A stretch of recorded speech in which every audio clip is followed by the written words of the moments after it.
behind. You're shifting from the inside out. It's called the transformation process, according to Romans 12:2. When you look at a butterfly, it first started as an egg. Their awareness of their egg. But one of the things I love about this process, that it knows that one day it's going to be a butterfly. And then they go to the caterpillar stage where they're crawling on their bellies. They're learning, right? They're seeing, they're learning the world. And then they go to the chrysalis. This is the part of the transformation begin to happen. And just like you first have the awareness like, oh, I need to change. Something needs to change. This is not working for me anymore. Then you begin to learn the new things, right? You begin to read the word of God. You begin to digest the word of God. You begin to understand that your thinking is completely different from his. You begin to find your limited beliefs. You begin to see perspectives that was completely wrong. You begin to understand that your identity was shaped through trauma. And then you go to your transformation process, your rebuilding stage, according to Isaiah 61:4. This is the stage where everything's on the outside look like it's stuck, it's stagnant, you're not moving. But that's because things are changing in the inside of you first. And then what happens is you begin to have an outer experience. But it looks like nothing is working. So you begin to go back to your old habits.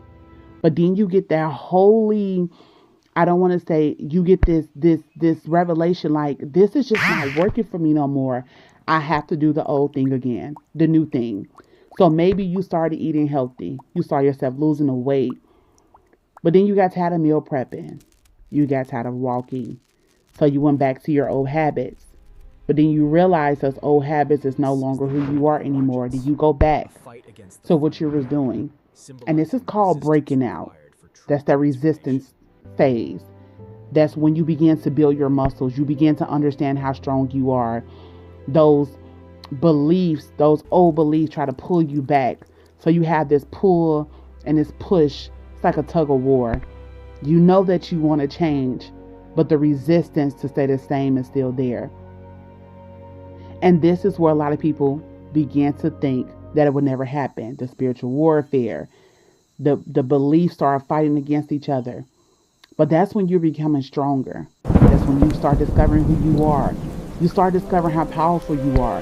You start discovering the intimacy of God and how powerful that when you speak, that the whole heaven is bagging you up. It's kind of like a cub and a lion. That the cub stays along with the mother to learn the jungle. And they roar is not loud. It's very, very, very, very not long lived. But they got a roar, but it's not as loud as the mother. But the older they get, their roar gets louder and louder. But when the mother and the father understand that their child, their cub is ready to war on his own, he stepped back and he began to learn on his own, just like God. We believe he started allowing us he stepped back and we think he's gone because we don't hear him, but he wants us to begin to gain our strength and our muscles to war. So when he began to allow us to break out fully, not in a place of leaving him, because he would never leave us nor forsake us, but he wants us to see how strong we are in him. And then you see then the last phase, you begin to see the manifestation on the outside. But one thing I love about the butterfly in this resistance stage, they can't skip the resistance phase, the resistance phase. The reason why they can't stop this phase is because that's where their legs get stronger for them to fly. So you might be tired, but I want to encourage you, Isaiah 40:31. Those who wait upon the Lord, hope and expectation, that you will soar up on your wings like eagles, that you will run and not go weary, that you shall walk and not faint. Wait, I say, wait on the Lord, and he will renew your strength.